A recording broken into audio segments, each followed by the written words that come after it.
Assalamualaikum warahmatullahi wabarakatuh. Alhamdulillahirabbil alamin. Allahumma sholli ala sayyidina Muhammadin wa ala ali sayyidina Muhammadin. Segala puji milik Allah, Zat yang telah memberikan kesempatan kita tetap dalam lindungannya. Zat yang telah mempersilahkan kita untuk berucap istighfar, astagfirullahaladzim. Kita masih hidup untuk memperbaiki amal ibadah, untuk memperbaiki kehidupan ini. Salawat beserta salam semua tetap tercurah limpahkan kehadiran Rasulullah Muhammad SAW kepada para keluarganya, para sahabatnya, para zuriyahnya, serta kita selaku umatnya. Hadirin para pecinta Nabi SAW, di hari yang ke-9, alhamdulillah kita masih bertahan, masih kuat melaksanakan puasa, masih di dalam 10 hari pertama kita melaksanakan puasa, yaitu hari ke-9. Semoga Allah Ta'ala memberikan kekuatan, kelapangan rizki, dan kenikmatan ketika kita nanti berbuka.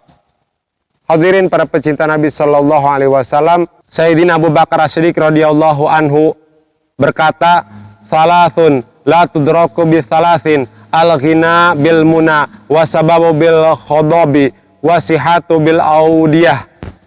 3 perkara yang tidak akan tercapai dengan 3 perkara. Kekayaan tidak akan tercapai ketika hanya melamun. Keremajaan tidak akan tercapai jika hanya menyemir rambut. Dan kesehatan tidak akan terwujud hanya dengan minum obat-obatan. Hadirin para pecinta Nabi SAW,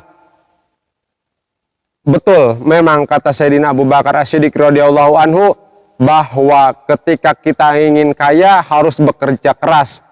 Ketika kita ingin kaya hanya melamun, membayangkan bahwa kita punya ini, punya ini, punya ini, kita tidak akan memperoleh itu.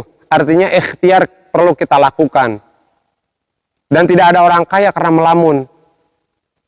Ketika kita melamun, bukan kaya, tapi gila yang akan terjadi. Makanya bekerja, apapun pekerjaan kita, ikhtiar perlu, Allah yang menentukan. Hadirin para pecinta Nabi SAW, keremajaan hanya dengan menyemir rambut. Maksud dari perkataan Sayyidina Abu Bakar As-Siddiq radhiyallahu anhu, yaitu keremajaan bukan hanya bisa diperoleh, tidak akan diperoleh hanya dengan passion, tidak hanya akan diperoleh dengan penampilan, tapi bahwa keremajaan itu bisa diperoleh dengan berserah diri kepada Allah, meminta kepada Allah, berkehidupan atau hidup secara sehat. Hadirin para pecinta Nabi SAW, yang terakhir, yang ketiga, kesehatan tidak akan tercapai ketika hanya minum obat-obatan. Sehat dari siapa? Dari Allah Subhanahu wa Ta'ala. Maka berdoalah kepada Allah, mintalah kepada Allah bahwa kita afiat. Bukan hanya sehat, tapi afiat. Lakukan juga hal-hal yang lain sepertinya olahraga. Mungkin jogging, lari pagi ba'da subuh, setelah sahur, sholat subuh berjamaah. Jangan tidur lagi, jogging, olahraga.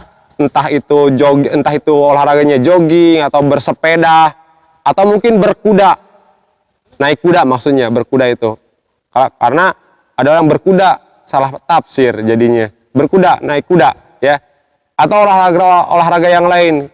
Mentang-mentang bulan puasa, ketika sudah subuh berjamaah pulang ke rumah tidur lagi, nanti bangun kapan? Ketika mau azan maghrib. Pahalanya kosong dari amal kebaikan yang lain. Tidur itu kan ibadah, ya. Mungkin ketika kita niatkan untuk ibadah, tapi kewajiban yang lain harus dilakukan. Hadirin para pecinta Nabi SAW, jadi kesimpulannya bahwa ketika kita ingin kaya, berikhtiarlah, bekerjalah, jangan hanya melamun. Yang kedua, ketika kita ingin awet muda, bukan hanya dengan perform atau hanya baju gonta-ganti, menyemir rambut dan lain sebagainya, itu tidak akan tercapai. Yang ketiga, yaitu sehat tidak akan diperoleh dengan hanya minum obat-obatan. Minta afiat kepada Allah Subhanahu wa taala. Hadirin para pecinta Nabi sallallahu alaihi wasallam, di hari yang ke-9 mudah-mudahan kita lulus di hari ini. Artinya kita sampai ke berbuka puasa dan Allah pasti siapkan makanan dan minuman yang terbaik untuk kita berbuka puasa tatkala kita takwa kepadanya. Insya Allah kita lanjutkan di hari berikutnya, di pertemuan berikutnya, di hari yang ke-10 insya Allah. Mohon maaf atas segala kekurangan. Terima kasih atas segala perhatian. Wallahul muwaffiq ila aqwamit thoriq. Wassalamualaikum warahmatullahi wabarakatuh.